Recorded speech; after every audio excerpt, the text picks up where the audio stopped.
curious.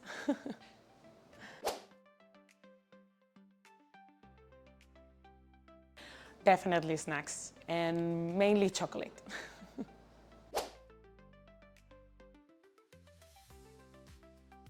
Indeed, I have just came back from a conference, and this one was in an old cruise from the 50s, so it was pretty cool.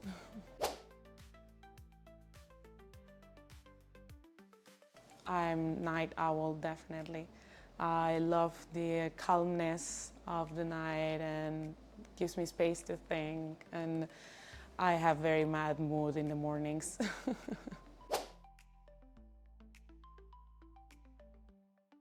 Being also an artist. There is a strong part of our work that requires creating figures or schemes that are needed to show your results or to communicate better your science, and also you can create really nice images.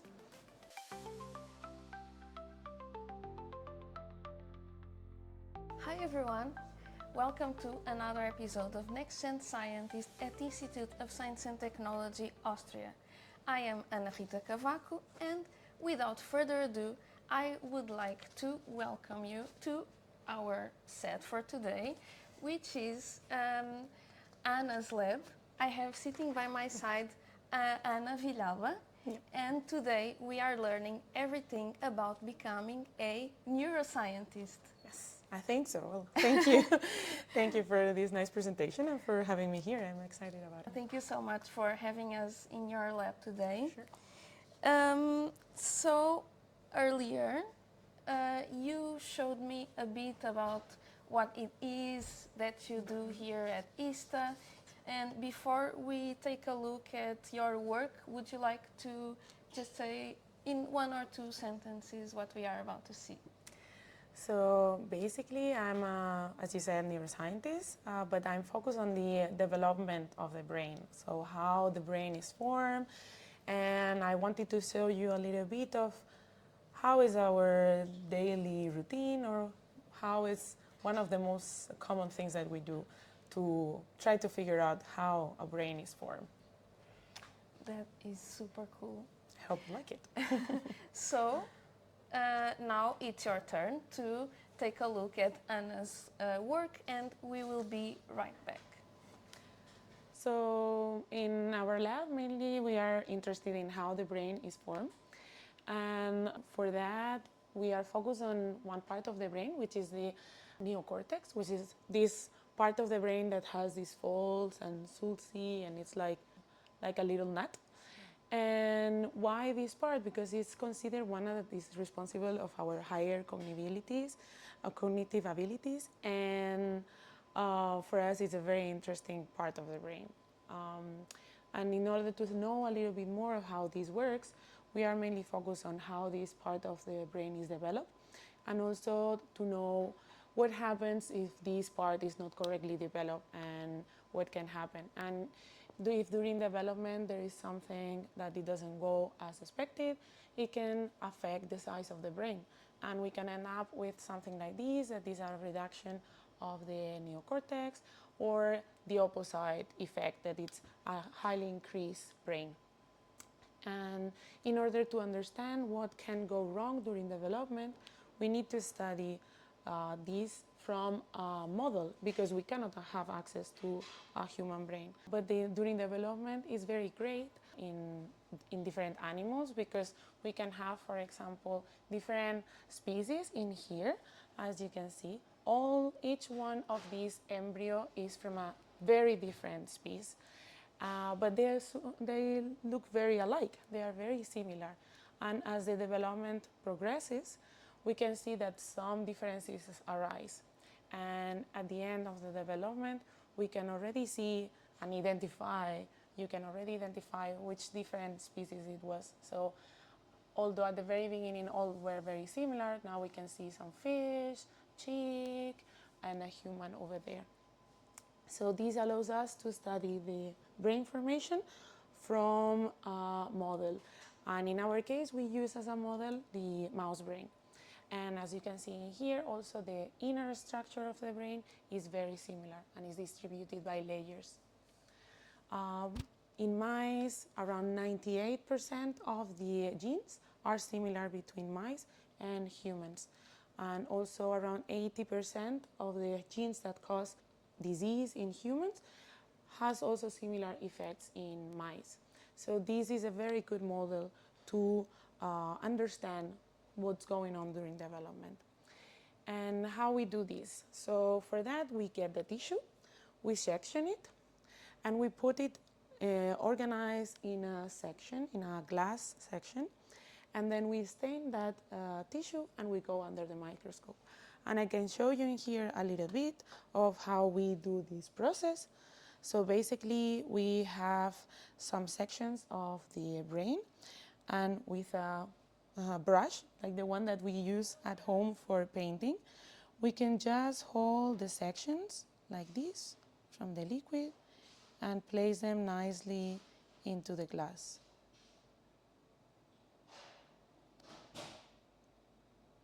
We can do this by order and placing them nicely. And like this, we will do this for the entire brain that we have to analyze. So once we have all the sections mounted in different slices, what we will do is to label the different cells. Because if we don't label the different cells, as you can see in here, everything is transparent. So we could not see anything under the microscope. And in our lab, we have developed a technique that allows us to label different cells in different colors, in green, red, and yellow. And this allows us to detect, for example, single mother cells that are the ones that will generate all the neurons in the brain, and also to detect the entire progeny, so all the cells that become neurons from one mother cell in the brain. Also, we can, for example, study the connections that these neurons made across the brain to connect to other brain regions. Or we can zoom in also and detect all the different neurons. We can count them. So this gives us a lot of information to analyze what is going on during development. And you might think how we can go from counting cells or observing the morphology of the cells to a conclusion about what is going on during development. And for that I have here an example. So in here we have half of a normal brain, and in here we have one brain that it has a reduced brain size, which is called microcephaly. And we want to figure out what is going on in this brain, that is what is going wrong in this developmental stage. So for that, we will count the cells in the normal brain, in this one, and then we can compare to the counts that we do in the microcephaly brain. So for example, if we count the cells and we do see less neurons, less labeled cells, that will mean that we are producing less neurons. So there is something wrong in the production of the neurons. If we see that some cells are produced but they are dying, it means that something is going on during development that is making these cells to disappear, so reducing the size of the organ. And it can be also, for example, that we count the same amount of cells, but these cells are smaller than the ones that we are observing in the normal brain. And this will mean that the entire brain is smaller because all the cells are also smaller. So like this, you can have an example of how our normal day will be by counting and observing neurons, and how we can get conclusions out of it. Welcome back.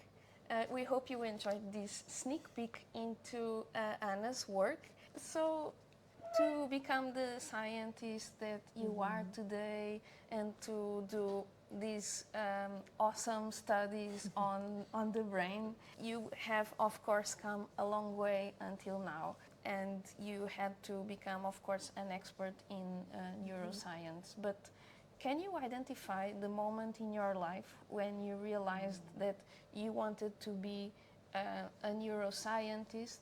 So I think I realized that in different sections of my life. So from the very beginning, I've been always super curious. My parents always said that I was always asking like why and how, and I've been always very interested about very broad things.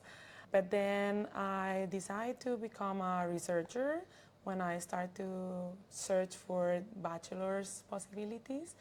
And I found biochemistry and biomedicine, which is the bachelor's that I did, that was mainly focused on doing research. I was not exactly convinced of any different field, but at the end of it, I ended up being in a neuroscientist lab, and then I realized that was what it was triggering my curiosity the most. So I ended up following that path then. And as a biochemist, I totally understand that. I think that it joins the best of biology, the best of chemistry. So I can totally get that. Yes, it was totally that my feeling. I wanted to do something biology, but also molecular related, and I think it was the perfect choice for me. Yeah. Awesome. So yeah, you already told us that you did your bachelor's in biochemistry, but to be in this point where you are now, what was the rest of your path? So indeed, in that lab that I ended up being with an amazing researcher, this is Isabel Fariñas, and I talked to her and she recommended me an amazing institute in Alicante doing neuroscience, and I ended up there doing my master's, and after that I joined as a PhD student in a lab in there, studying also the brain, studying also development, but in this case I was focused on understanding how these gyri and folds that I was showing before in the presentation, how they are formed, and with a little bit of evolution perspective, that is also really cool. Yeah, so you did all your studies in Spain, and then you came here to Austria to pursue a postdoc? Yeah, I did an internship, a short internship in Paris too, which it was very nice also. Not just because of Paris itself, that it was also great, but also because I ended up in a lab that they were very nice, and it was really nice to see other ways of working and doing things. That was also So nice. since early in your career, you started working in neuroscience? I think so, pretty early, yeah. At some point I was in between other fields, but I think that none of them were as striking and mysterious for me than neuroscience. So yeah, I'm happy that I did that decision in any case. Great. So now looking back at what you did to become a more independent researcher like you are today, what do you think that was the biggest challenge that you had to face? So for me, doing research or science itself, it's not exactly a challenge. Like, it's really interesting, or being able to become with a question of why this is happening in this way and try to understand that. It's like a puzzle. I really like it. But being a scientist also comes with another task that you have to deal with, like deadlines or presentations or bureaucracy. And that part for me is the most challenging part because it requires a lot of time, and you want to be doing experiments and trying to answer questions, and sometimes you have to deal with a lot of other things that can be challenging, and also that you are not so trained for. But yeah, I will say that, yeah. Yeah, we end up always challenging ourselves along the way. Definitely. I don't know how, but I end up there every single time. I think we cannot be too comfortable. I don't know. No, definitely. Yeah. When we met previously, I remember you telling me something that I found quite interesting, that is about other people's expectations about what a scientist is. Yeah. I think you know what I mean. Would Yes. you like to tell us? Sure, yes. So between my master thesis and my PhD, I was working temporarily as a trainer with kids. And once I was about to start my PhD, I had to say bye to them. And they were very sad and annoyed because they were asking me why I was leaving them. And I was telling them, yeah, so I've studied for being a researcher, so being a scientist, and now I have the opportunity to do so. So I need to stop training you guys. And I remember one little kid that was super annoyed and was very angry at me because he thought I was lying to him, because it cannot be possible that I am a scientist because I'm not wearing glasses. So it was very, I don't know, it was very shocking for me because then I understood that the figure that we are projecting out there, it's not a very accurate one, I would say, because we have many interests, we do like many different things, and we are not only old men with glasses in a closed environment. So I think it's also important to have these kind of things and conversations to people to see that almost anyone can become a scientist. Absolutely. That's definitely one of the reasons why I'm doing this also, to show that so many different paths of life go towards becoming a researcher. Definitely, definitely. I wasn't sure about becoming a researcher when I was in high school or things like that. So it was not a clear thing until quite late in my studies. So, but you knew that you liked science. Yes. You knew that you wanted to know more. Yeah, exactly. Yeah. And what sport were you training? Athletics. Ah, nice. Yeah. I did myself athletics a long time ago. Okay. So yeah. Really cool. Yeah, it was nice. So I would also like to know, what is there about your work that just makes you keep going? I guess it's just a curiosity and being excited about knowing or figure out something that no one knows. Like being able to uncover that mystery, I think it's super nice. It's being able to answer things that no one has answered before or that no one has even think about before. I think that's magic. And being able to do research in an organ as the brain that it's so unknown, I think that's kind of my fuel with these things. And like being able to plan an experiment or a question and then end up knowing something new. I think that's one of the things that I like the most. Yeah. Yes. To be able to ask a question and then plan everything towards answering it, or get closer to answering it, and for that we are in a very good place. Yeah.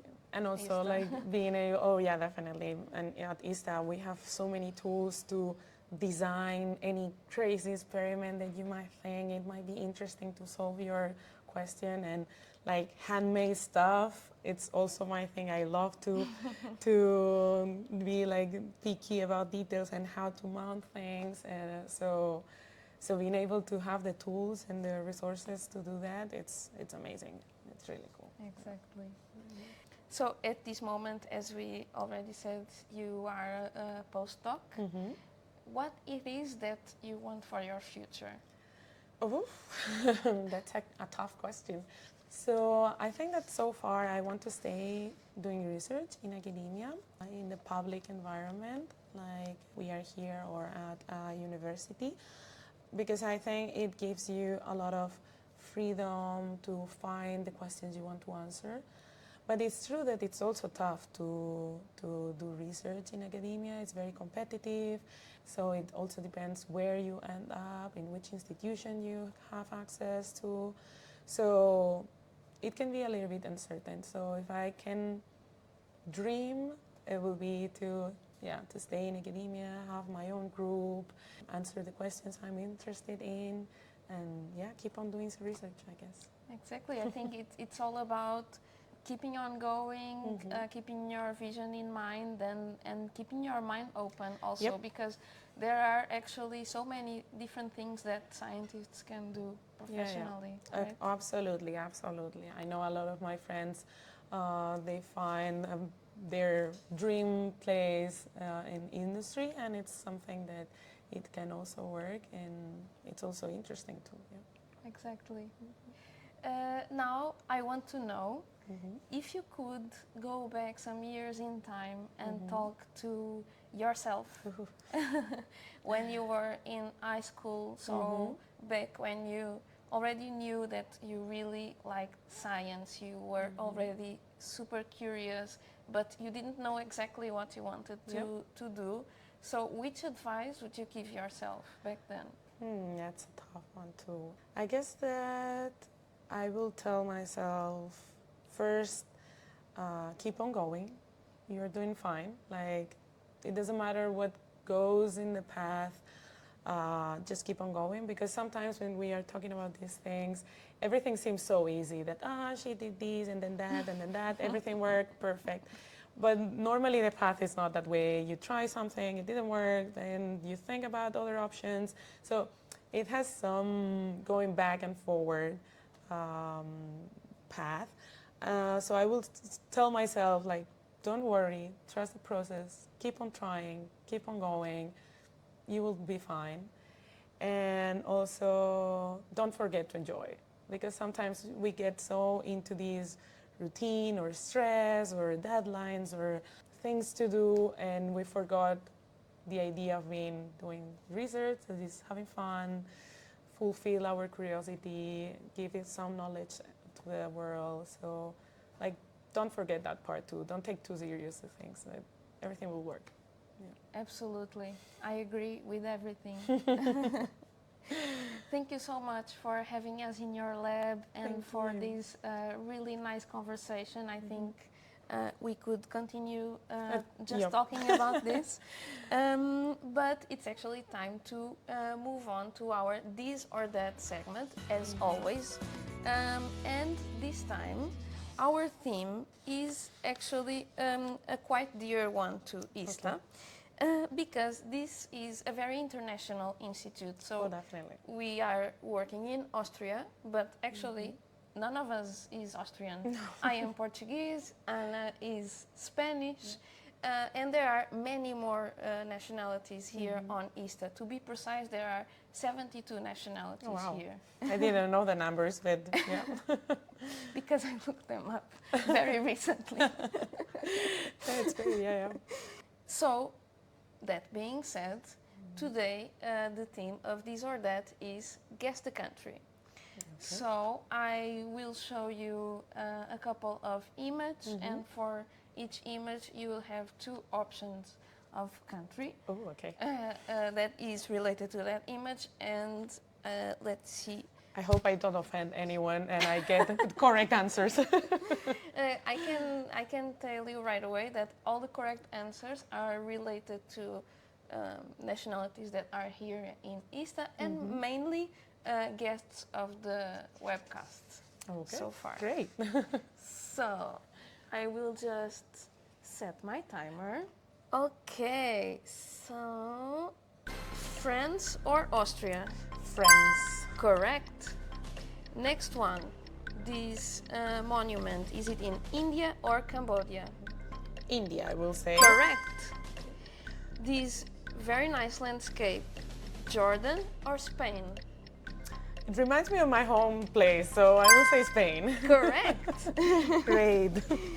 Next, this country's silhouette, is it Brazil or Croatia? No, it's Brazil, definitely. Correct Croatia's again. Thinner. Then we have here the world's oldest bookstore. Is it in the UK or in Portugal? Ooh, this one is a tough one. I will say Portugal, maybe? Correct again. Oh, okay. Yes. And this personality are they from Turkey or Austria? Austria, Conchita Wurst. Correct, exactly. So right on time. You did an amazing score, impeccable score. You got everyone right. You were nice to me. Yeah, I just wanted to show cool stuff about the country of several people that already sat by my side. So once again, I want to thank you for showing us your work, for receiving us in your lab, and for being such an awesome guest. I just have some gifts for you, a notebook, the sticker of Next Gen Scientist, and I also want to invite you to take a tour to the Vista Science Experience Center. There is a really awesome exhibition there, Science in the Making. I will go, definitely. Definitely. Thank you very much for inviting me. It was really nice pleasure. Everything was super nice. I felt very comfortable talking to you. So I hope they like it. And yeah, it was really nice. I'm really glad to hear that. Thank you. And to our viewers, again, thank you for joining us for another episode.